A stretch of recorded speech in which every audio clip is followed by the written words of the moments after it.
Thanks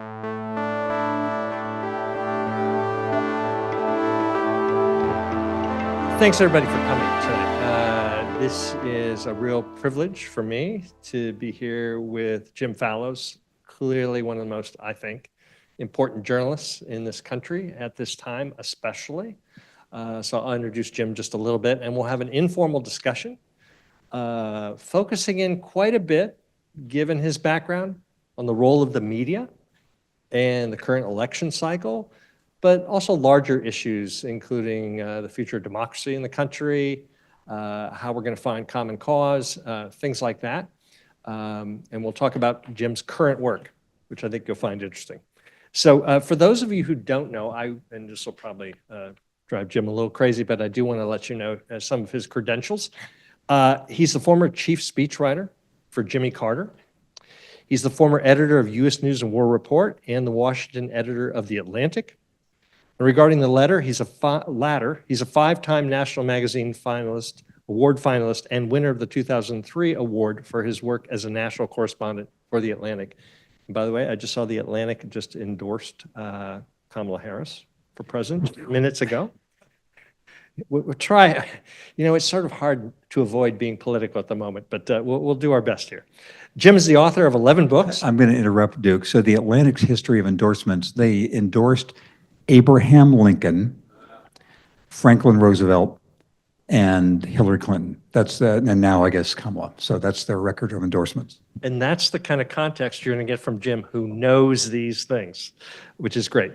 Jim's the author of 11 books, including National Defense, which won a 1982 National Book Award. And you may also know Jim from television and radio appearances. He's been a regular analyst for NPR's Weekend All Things Considered.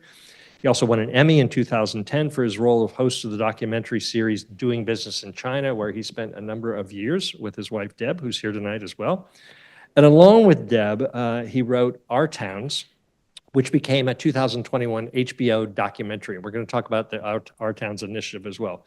But in a contemporary sense, what you really need to know and to read is Jim's Substack entitled Breaking the News, which is giving a blow-by-blow account of the election cycle and telling you how many days away we are from the election and what's happening in the news right now. So let me open this up by asking you a few questions to get us going. You and I were on the stage, believe it or not, with Tim Walz together in July. Neither of us knew that we were looking at potentially the next vice president. Tell us about your experience of knowing Tim Walz in that setting and now in the current. So thank you very much, Duke. And I'll say also in context, it's a great honor for my wife, Deb, who's back here, and me to be again at Arizona State. We've been many times over the years, to be with our dear friend Duke and part of the 10 Across initiative, which we followed for a long time. I myself am a proud son of Interstate 10. I grew up in Redlands, California, which is on Interstate 10. So, and the context, which brings us back to Tim Walz, is somebody else who is from Redlands, California, is a man named Jack Dangermond, who is the founder with his wife Laura of the Esri Mapping Company, which many of you may know of and some may not, which is this huge behemoth of mapping, with customers around the world. Every year it has a user conference in San Diego where tens of thousands of people literally from around the world attend. And Duke gave a great presentation at this user conference in this past July, where one of his co-presenters was the governor of Minnesota, Tim Walz, who was then introduced as a fellow geographer to all the 20,000 people in the first. It was about maybe 600 people in the senior executive summit the previous day, then 20,000 people from around the world who gave him a standing ovation spontaneously at the end of his. You got a hearty round of applause, but they gave Tim Walz a standing. Thank you for that. And he was talking about the way that he had first come across geographic software when he was a teacher in China, long ago, and that he used it to guide his governance in the state of Minnesota, how climate change was affecting where crops were going to be, what small communities were affected by a loss of hospitals or whatever. So it was in context. The day we met, and I'd seen him at a couple of previous Esri conferences over the years. So we met him. His first presentation was the day after the Butler, Pennsylvania attack, where Donald Trump was wounded. And Tim Walz, as a Democratic governor of a state, was telling us that he thought the election was decided as of at that point. This was when Joe Biden was still the candidate. And so we saw him perform, and things happened after that. And so here we are at this conference with that event having happened the day before. That was on a Saturday. We were all on stage on a Sunday. And fortunately, you were there. And what I said to open up my remarks is that for an audience, in this case, it was 600, you couldn't have a better, I think the word I used was navigator, of these complicated political times than Jim Fallows, to sort of set the stage for where we were historically, what had happened only 24 hours earlier, and how we could then still talk about the things we came there to do. But you did a remarkable job of opening that conversation up. So thank you, Duke, and thank you for being there and for your friendship and comradeship over the past years and the years to come. Yeah. So speaking of presidential elections, two other things. You wrote, since we're talking about the current situation, the letter that you thought President Biden should submit, saying, it's been an honor, but I need to make way for the next generation. And having been a former speechwriter for another president, you wrote what you thought the president should say to make a graceful exit, and also to be respectful of all the good things that he has done. Tell us why you did that and the effect you thought it might have. So the context, for context, I once worked for a Democratic president, for Jimmy Carter, when I was in my mid-20s, and he has just, a week ago, he turned 100, which is a miracle. I think he is hanging on for Election Day and for as long after that as he can. So I had been through the cycle of Joe Biden's time in office. I had been somebody who thought I was appreciative of the job he did as president. I think he's been remarkably effective in getting things through the Congress with a hair's breadth margin, with the Senate margin that he's had, that he's done a tremendous amount of legislative accomplishment. I think he'll be seen as having been a historically successful president in that way. But after the debate with Donald Trump, I thought that his most important job for his legacy and his ambitions was to win re-election. And if he couldn't do that, then the other things he might do if reelected were a moot issue. And so I thought, here is the way that he could address the nation and say that he has loved the country, he has loved the mission of being president, it's been the honor of his life, et cetera, but he thought the way that he could best fulfill his historic duty was to make way for the next generation of people who might carry out these goals.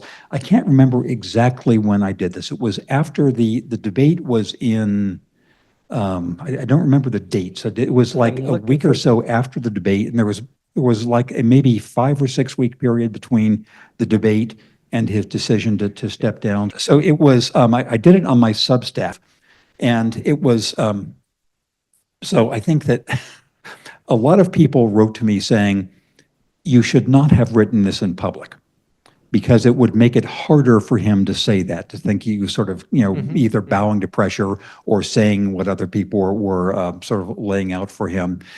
If I had had better, closer friends who were in Biden's, inner circle, I might have just sort of sent it to them backstage, but I've never met Joe Biden.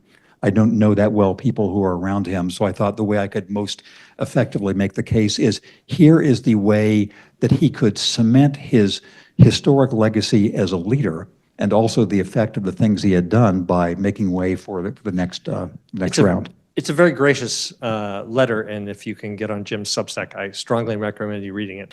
So something else you need to know about Jim, which I think gives him unique insights into the country, is that you're a pilot. And you've seen much of this country. You've also used your airplane in China and elsewhere and all kinds of things like that.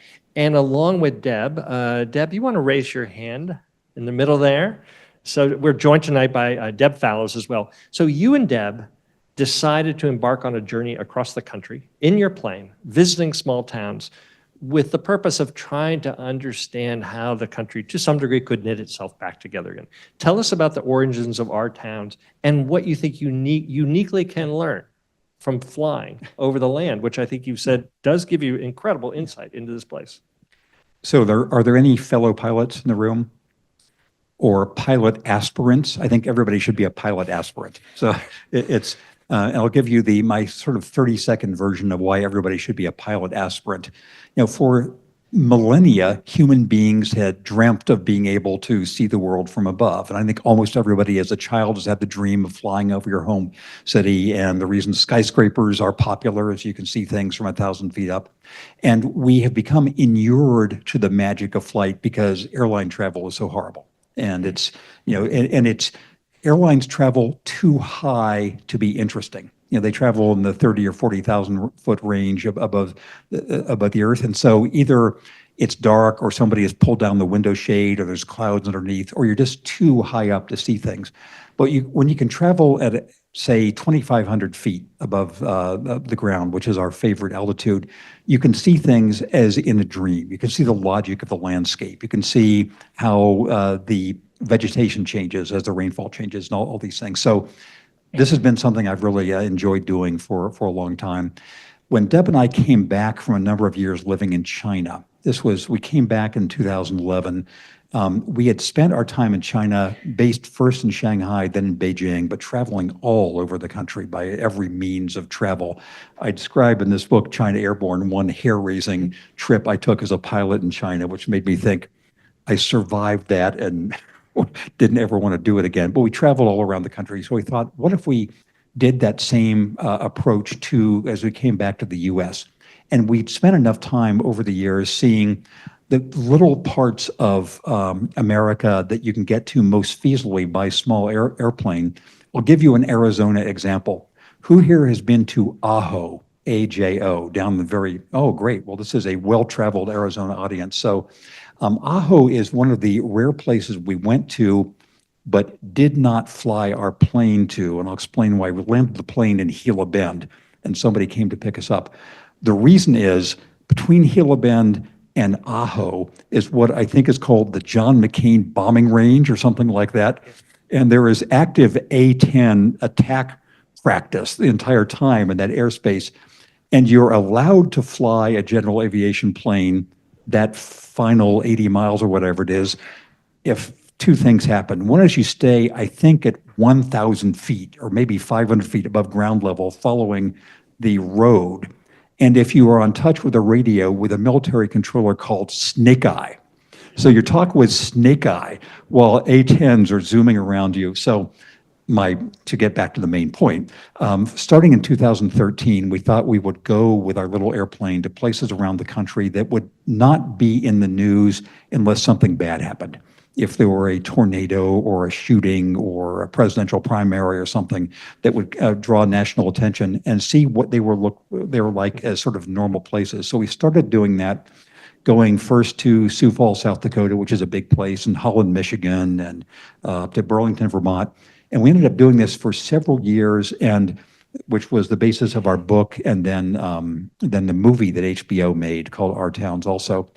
And the head of the pin message from what we saw over these years is that the United States looks as if it's in terrible trouble from the national level, but at most places there is this tremendous resilience, that the things we'd like to think of as the American character still exist at the local level, and there is this sort of potential of a more positive, more inclusive, more small p progressive future for the country. So that's my meandering answer. So that is the origin of Our Towns, and I strongly recommend that you find this book.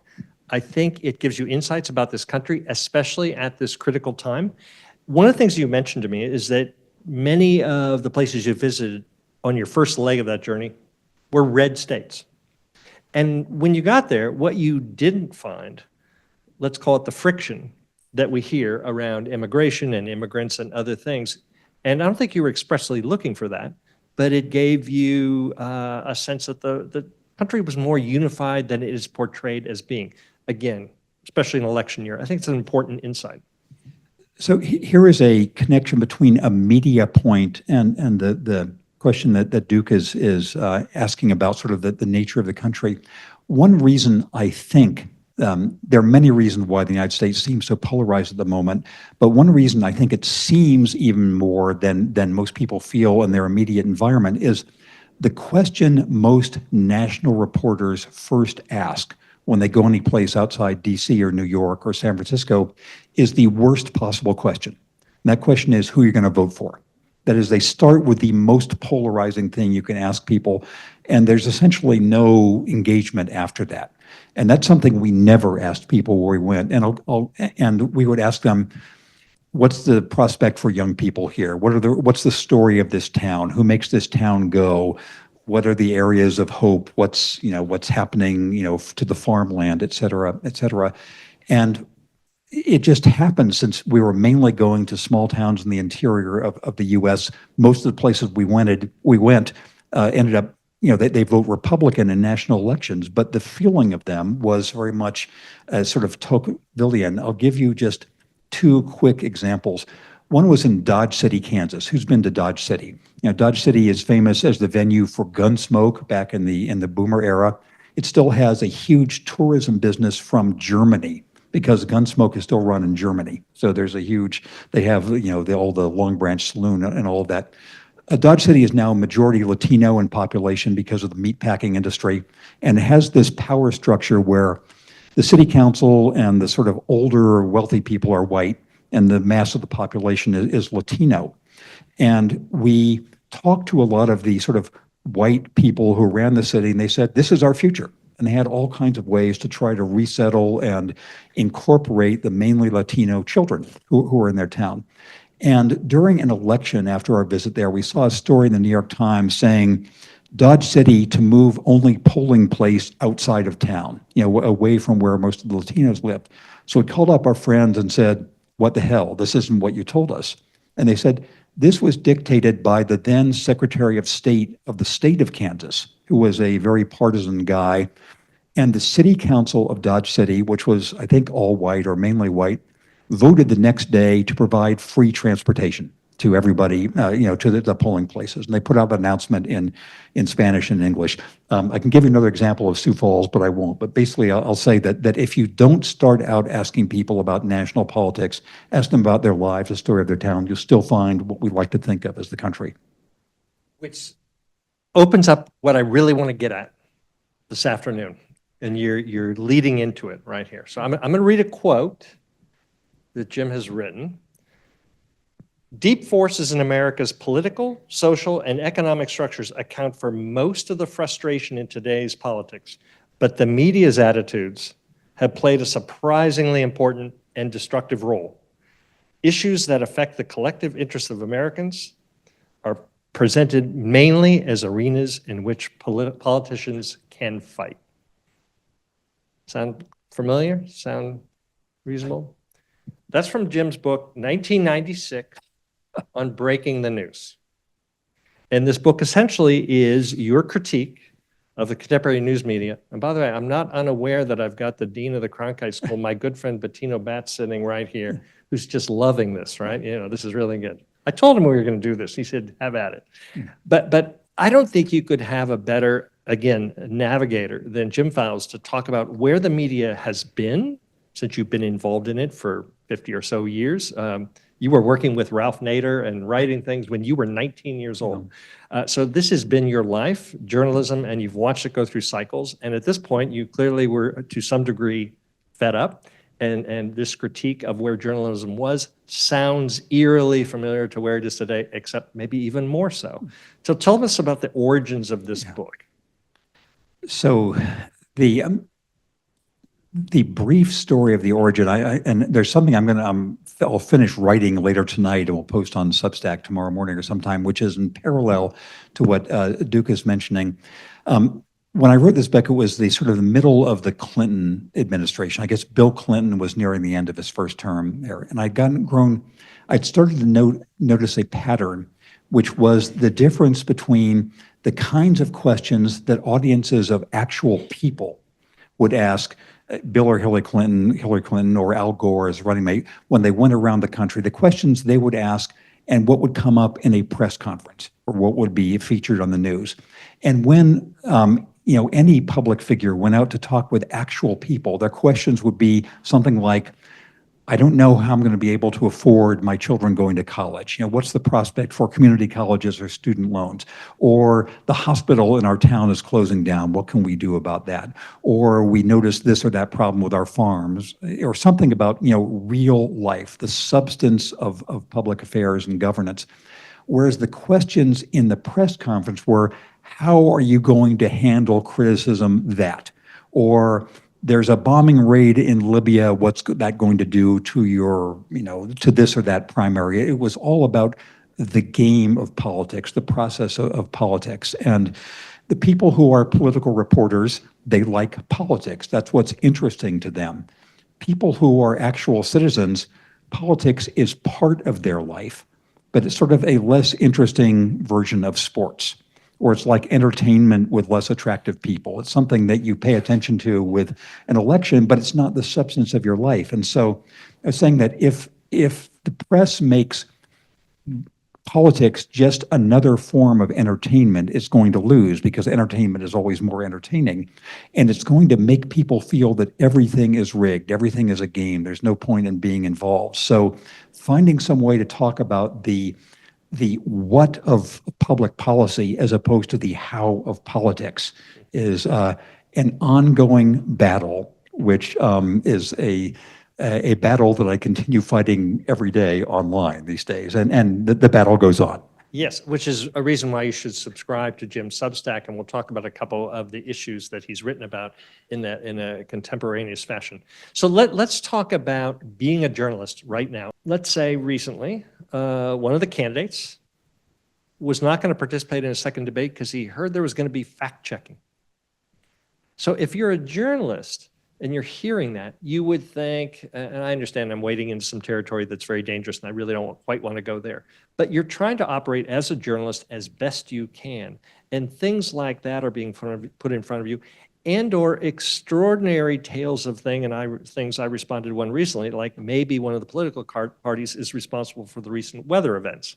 So how do you operate in that kind of a world as a serious journalist like you are? So again, with the disclaimer that I once worked for a Democratic president, and I've declared myself in thinking that Donald Trump should not be reelected. So bear that in mind as my background.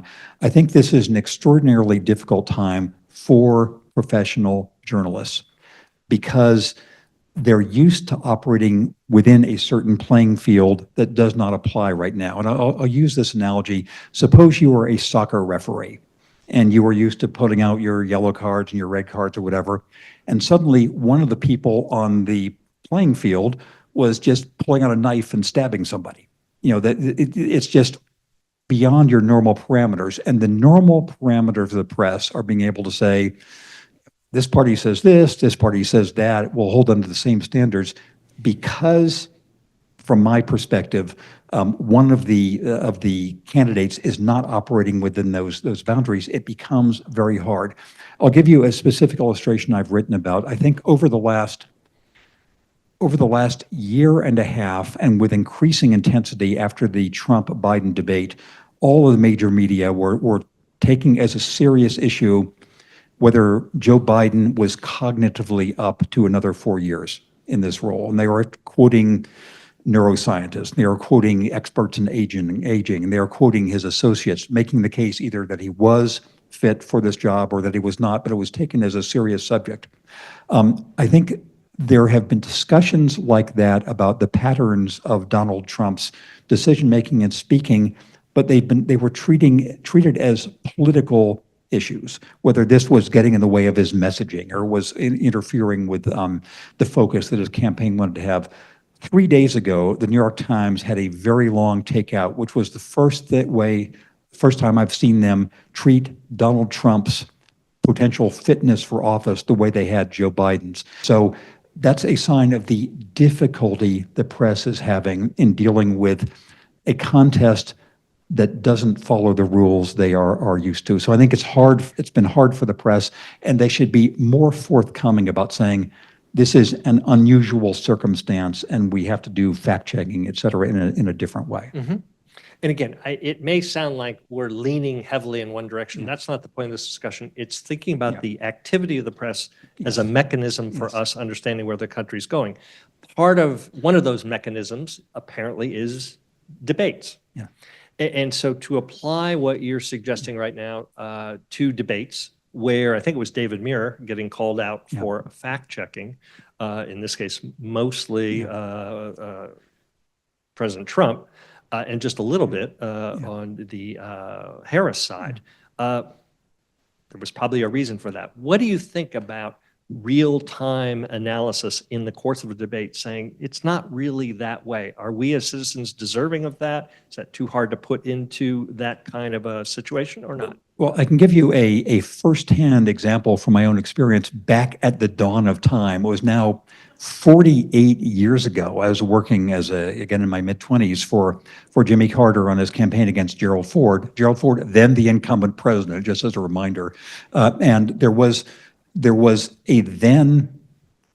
a quite relevant example. This was, I believe, the second debate of three. It was held in San Francisco, and it was the debate on foreign policy.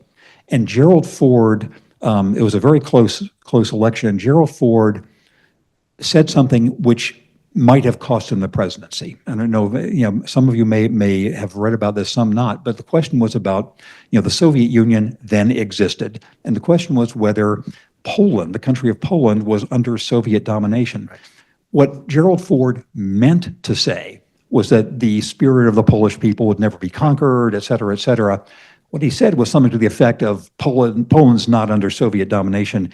And one of the questioners, it was a guy from the New York Times, I'm not sure who it was, but he went back, he did the equivalent of real-time fact-checking. He said, Mr. President, do you mean to say that Eastern Europe is not under Soviet control? And Ford said, yes, Poland will never be conquered.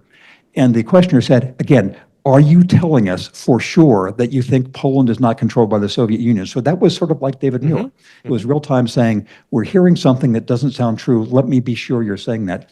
I thought that David Muir and Lindsay Davis, I think was the other questioner, I thought they did a very good job of not calling attention to themselves, just saying one sentence, for the record, crime is down, or whatever else they did. So I thought that was an unobtrusive way of just saying, for the record, X. And it was interesting that the next debate didn't feature that, and what do you think the decision making was in a boardroom that said, hey, on this one, I think CNN ran the second one, you will be quiet. You'll ask the questions and you'll get what you get, but you're not going to offer real-time fact checking or whatever commentary you might want to offer. So it might have been a negotiating issue with the two parties, but I thought even in real time, there were a couple of moments when they did speak up and say, actually, they said, for the record, X. So that I think that J.D. Vance objected to that. Yeah, it was lighter though. It was a little lighter. So if you subscribe to Jim's Substack, you'll see things like this one from September 9th, and he'll tell you 65 days to go, which is why we call this 25 days to go. So in this particular issue of the Substack, you call this the accountability problem. And you say, as certain parts of the press have become more and more significant in shaping attitudes and opinions, they've become less and less transparent about their decisions and less accountable for what they do. One of the things you mentioned is social media. And your first comment is, I have no idea who these people are. And the value of the press as you knew it back in the day, you sort of knew who people were, and they had names and faces, and you often saw them. Social media, and especially parts of it, are a very different beast. Again, as a serious journalist and thinking about journalism as a whole, how to manage that? What is your recommendation, especially as we're thinking about generating new journalists at the Cronkite School and elsewhere? So thanks for asking that. And just for some background here. So anything I say, you know who I am, you can agree, you can disagree, but I'm taking responsibility for it. When it comes to newspapers in particular, which still have very important steering effect, you know who the owners are. We know that Jeff Bezos, owns the Washington Post. We know that the Sulzberger family runs the New York Times. You know who the main editors are, the executive editor, the editor-in-chief. And you know from a byline who the actual reporter is. So the reporters are taking responsibility. But since none of us has enough time in the day to read every story and everything, mostly what the impression we get is from headlines or from subheads or from social cells, and we have no idea who does those things. So, for example, there was a story yesterday in the New York Times whose headline was something like, "Faced with questions, Kamala Harris bobs and weaves." The story itself was not quite that one-sided, but somebody wrote that headline. I don't have any idea who it is. And because there's no longer a public editor at the New York Times, there's nobody with standing to ask them, how'd you come up with that headline? What went into that headline or the tweet about it? And we talked about another one when, again, I'm sorry to wade into territory that's a little scary, but when Donald Trump says, well, she apparently has declared herself to be black when he was speaking to the group of African-American journalists, the headline was, Harris has a problem in defining herself now. And you're thinking, how did she end up with that problem, right? It seemed the problem might be over there. And again, I'm not picking sides so much as watching the mechanism of the press. And so I think you referred to it as well. I think that's what you're describing. You're wondering about this translation of what you thought you witnessed and how it is represented. Yes, yeah, I remember that story, and I think the headline was something like, racial identity becomes issue for Harris or something like that. The headline was, Harris faces a pivotal moment as Trump questions her identity. Yeah, and so somebody decided to frame the story that way, and I'd just like to know who. And again, if the reason you should push for public editors at news organizations is they have the standing to ask and get answers. None of the rest of us can get answers. And so you're giving I was just about to ask you, give us the definition of a public editor, but also why that position existed in the past and appears not to exist now. So the history of the public editor, there's a man who I know named Bill Keller. Do any of you know Bill Keller? So he was a friend, is a friend. He was the executive editor of the New York Times in the early 2000s. And he did two things that I think of as lastingly brave. One is he commissioned a Times sort of internal investigation of how they got the Iraq WMD story so wrong. The Times was really beating the drum for the Iraq WMD threat before the Iraq invasion. Bill said, we got this wrong, let's go back and see how that happened. He also, on his watch, when the publisher was the father of the current publisher, started this institution of the public editor. The guy named Dan Okrent was the first one. There was a time when I was going to take that role, but that's a whole different story, which we don't talk about. And this person, first Dan Okrent, and then a sequence of others, Margaret Sullivan is probably the other one who was best known. They had the franchise to ask people, why did you write this headline? Why did you ask this question and not that question? And the Times would then print what they wrote. They would only make copy edit changes from what they published, but not question the substance. So Dan Okrent did a great job of that. A number of others did. Then, maybe 8 years ago, during the era of one of the more troubled public editors, the father of the current publisher decided there was no longer a need for the public editor. And the reason, wait for it, was that the internet had created a whole universe of public editors. So there was no need to have this anymore. The catch is they don't respond to anything that is on the internet, but it would be good if news organizations had this, which NPR still does have a public editor, which is good. Yeah. The importance of local journalism is critical to the formation of an understanding of who we are as a people and also what's going on with your neighbors and community. From someone who's worked at the highest levels of journalism, the role of local media and how you think it would, if it was more vigorous, might be changing where we're headed, because I think what you constantly describe are the big boys moving journalism in a certain direction. Maybe not public opinion, but moving journalism in a different direction. So we all know that historically there are technological and economic changes that just happen, and certain businesses become more and less viable. The media collectively as a business is still robust. More hardcover books were bought last year in the United States than ever before in history. And if you sort of aggregate all the sources of information on the internet, there's sort of more traffic than ever before. The problem is that for local news organizations in particular, that business model is just like the horseshoe, industry. It just does not exist anymore because it relied so much on local classified advertising and things of that sort. And so the question is how this essential function of news about your community can be maintained in all the ways that it is necessary for the fabric of a community, even for bond ratings, that towns that have vibrant local journalism have better bond ratings than ones that don't. And this is the Cronkite School is one of many participants in trying to find the answer to this. I think the current state of knowledge is there's not going to be an answer to this, but there might be 100 answers to it. Some places it's going to be partnerships with universities. Some places it's going to be nonprofit. Some places it's going to be local philanthropists. Some places it's going to be other things. So we're in a no one answer, but many answers period of exploration because the need is so enormous. And I'm going to ask this last question, and then those of you in the audience who are sure have one or two, I hope we can hear from you. The Atlantic went looking for what they thought was the most American city. And they thought about that, and when I talked to the editor there, I said, I'll bet it's in the Tenacross territory. You can get literature in the back, because it's got to be in the southern tier of the U.S. if you're looking for that right now, given the dynamic nature of this place. And they landed on Phoenix. They decided Phoenix would be the place, in part because our politics are 50-50 and heated on both sides. We've got environmental issues, water, heat. How are we going to work out of that? We have some interesting things that we've done in terms of governance, not just politics, but governance.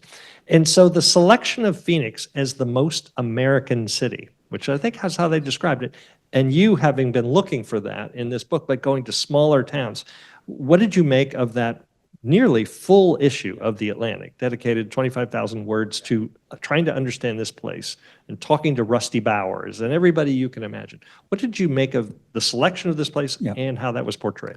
So I think that it's one of many attractions of our complicated, contradictory country is that you can say almost any place is representative. You can find some place in Iowa that's always voted with, or probably Iowa no longer does this, but there are certain places that have always voted for the winning candidate in the presidential elections. You can say these are our bellwethers. You can say there are places that are traditional values X, Y, or Z. I think it is an important honor for a city to be, back up again. So it's by definition arbitrary, where you're going to say California is the future, or Phoenix is the future, or Chicago is reinventing the future, or Greenville, South Carolina, or whatever. So the choice is arbitrary, and the importance is the way you make the case, as I think The Atlantic did a very good and interesting job of. And I think the important step is for people in Phoenix. Do we call you Phoenicians? Is that the term? Phoenicians. Okay. So it's important for Phoenicians and Arizonans and Tenacrossers to wear the mantle and accept the responsibility that we are defining the future. So I think that if Phoenicians think that this is the way that you all can deal with the environmental issues and the ethnic issues and the governance issues and all the rest and the climate shift issues, that you are setting an example for the rest of us, then that's journalism at its best. What struck me about that article, which relates to this and what you said when you landed in certain places and you had a sense of where the politics were, but when you actually started talking to people, none of that sort of static was there. And so there's the author of this particular article down at the convention center here, and there's something going on inside that's MAGA oriented. And he got a little taste of that, came outside, sat down next to two big guys, sort of looked like bikers or something, got talking to them, and they were farmers. And as soon as they started talking about a serious topic like water and agriculture, these two gentlemen astonished him by they got immediately away from the political, even though that's why they're there, and talked about the reality of being in this place, the environmental challenges, the water challenges, the future of agriculture here. And it was a very dynamic discussion, thus reinforcing what you discovered as well. People are out there and they're more complex than portrayed. The country's more complex. Yes, everybody has a story, everybody is complicated, and people always like to tell their stories. And to connect this to the moment we're in history, when it's 25 days or whatever until time of decision. I think there may be some collective anticipatory relief of not having to be in stress about national politics all the time, because political journalists like national politics, but most people have other things going on in their life. Right. I think we'd all like to sort of move on to farming questions and family questions and school questions and all the rest.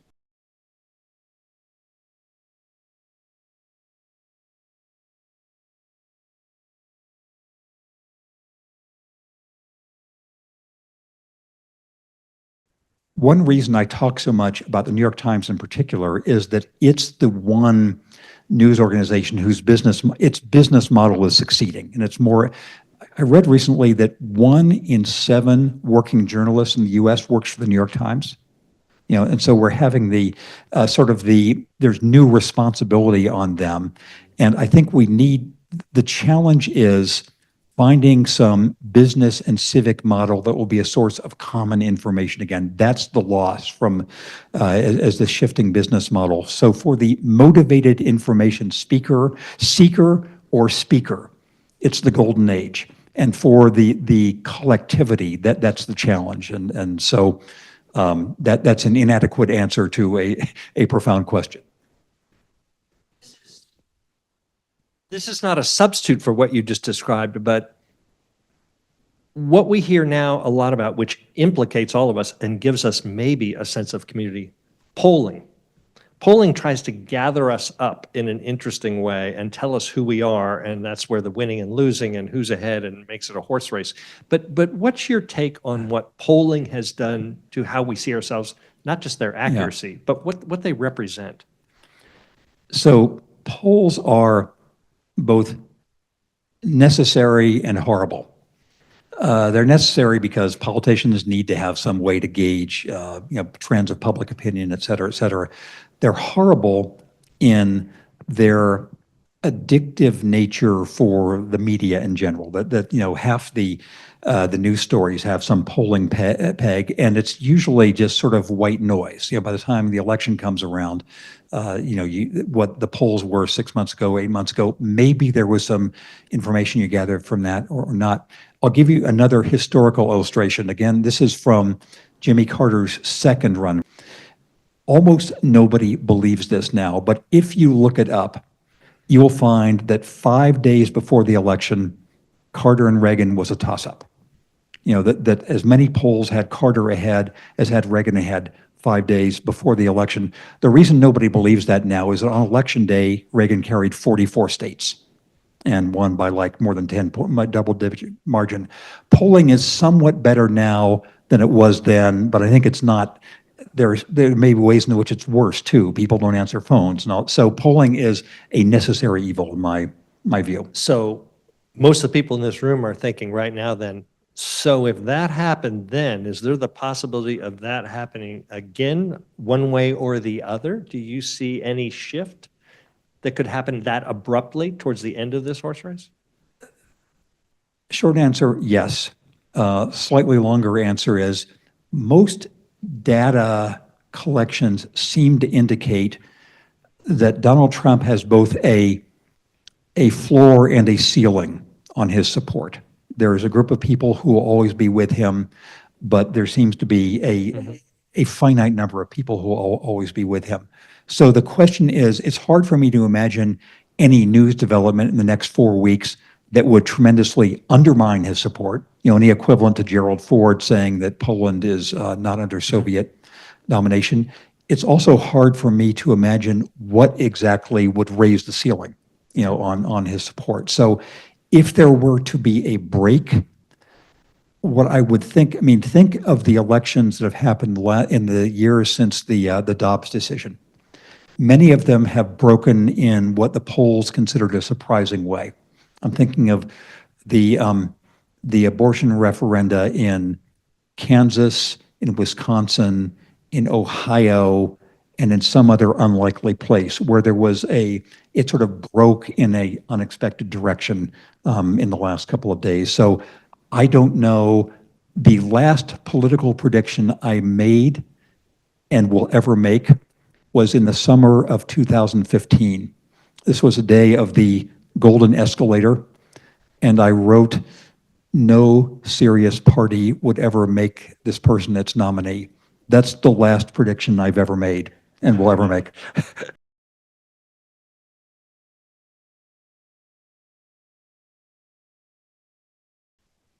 So let me first divert and then answer. A trend that's been really interesting to me over the last decades is it used to be the case until, let's say, maybe the Bill Clinton era, that there was one poll question that was a very reliable barometer of how the presidential election was going to go.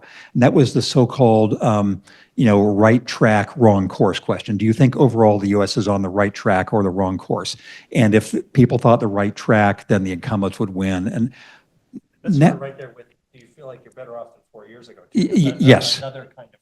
Yes, and so what's interesting is that question has lost its barometer effect because people consistently over the last 20 years or so have said the U.S. is on the wrong course, but where I live is getting better.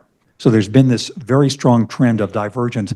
People think crime is a horrible problem for the U.S., but it's better where they live. They think that schools are terrible, but they're good where they live. So that is one trend of pessimism about the country and confidence in where they live themselves. In terms of the Harris-Trump contest, it seems that in the final 6 months of Joe Biden being in the race, there was a consistent and widening edge that Donald Trump seemed to have over him.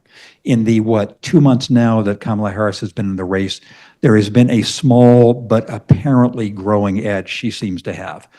What's impossible to know is how this works out through the insanity of the Electoral College and who actually shows up and all of that. Here's a factoid for you. Election day in 2000 was, I think, November 7th. As of the morning of November 7th, 2000, no living American had experienced an election where the popular vote and the Electoral College were at odds, because the previous time was 1888. This is, and now it's sort of it's how the last, two of the last three presidents have taken office through this way. And so, if that's right, Matt, the trend seems to be in Kamala Harris's favor, but anything can happen. That's an amazing thought. It was something we brought up in our discussion today. You can win, you can have the most runs in this game, using the baseball analogy, and lose the game because of the Electoral College. It's a fascinating system. And again, speaking from having worked in a winning presidential campaign, we never thought about the Electoral College. It just was this curlicue. And again, as of November 7th of 2000, nobody had experienced it. Right. So again, I think we're just a little over time here. I want to, first of all, thank you for coming here and sharing your thoughts. I also want to thank my team. So we've got Louis in the back there with the camera, sort of being our tech guy, Kelly, who put all of this together, and especially Taylor, who will convert this into a recording that you all can hear later. And so I want to thank the really great team we have working for 10 Across. And again, thank you. And Deb, thank you for being here and the work that you've done on Our Towns and we'll do together in the future. So thank you.